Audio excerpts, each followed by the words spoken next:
Hi, it's Sam from Folk of All Trades here.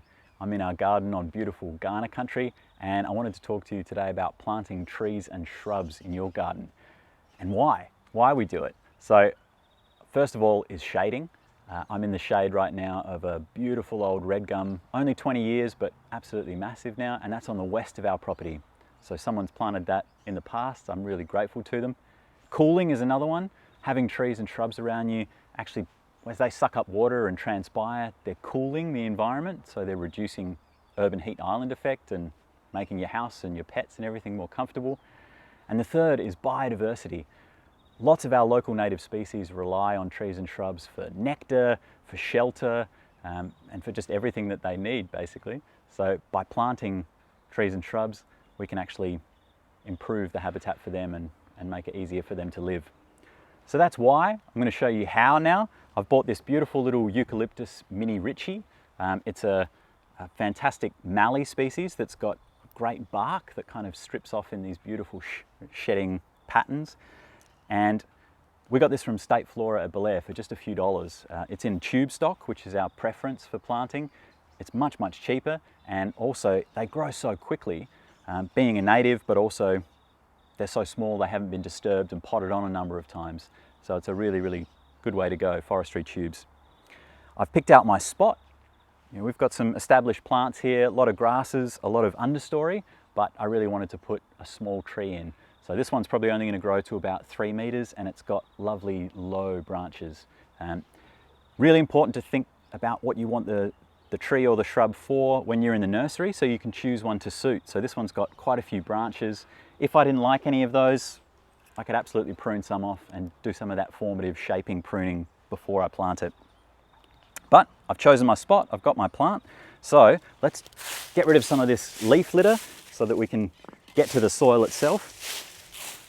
I'm going to clear quite a lot more than the tree's going to take up, just because then I can dig my hole without all of this stuff falling in. Now I'm going to be using a mattock to dig the hole. If you have really soft soil, you might be able to use a trowel. It's quite compacted here, so the mattock is going to help me break through and also create a nice bowl, and that's going to be useful later when it comes to watering. So just a few hits. And from the other direction.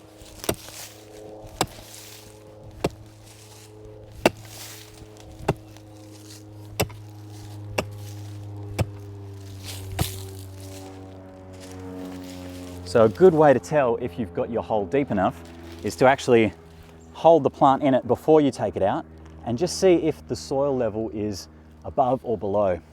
If anything, you want the plant to just be below the soil level. So I just need to do a little bit more excavating right at the bottom of the hole, and that'll be good, I think.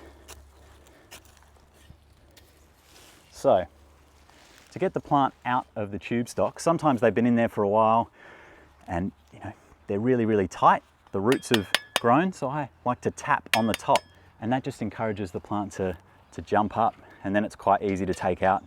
This one's not very root bound. It's a very healthy looking tree. And then just planting it down the bottom of the hole there and backfilling with that soil. So you can see I've got quite a big area that's kind of pointing down towards the roots, and that's going to make it much, much easier when I water to actually make sure that water's going down to the roots where I want it rather than running away. So firming it in, sometimes people forget this, and there's these big air gaps that can kind of dry the plant out. So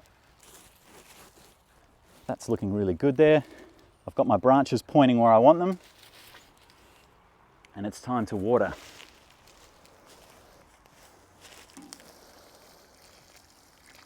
You can see the soil's pretty dry, so I'm going to give this a good drink, and I'm going to keep following up with watering until the rains come. So we've just planted in autumn, probably every week. I'll just give it a good drink and keep an eye on it, particularly for the first summer. They really benefit from an extra drink or two, and enjoy, watch your tree grow.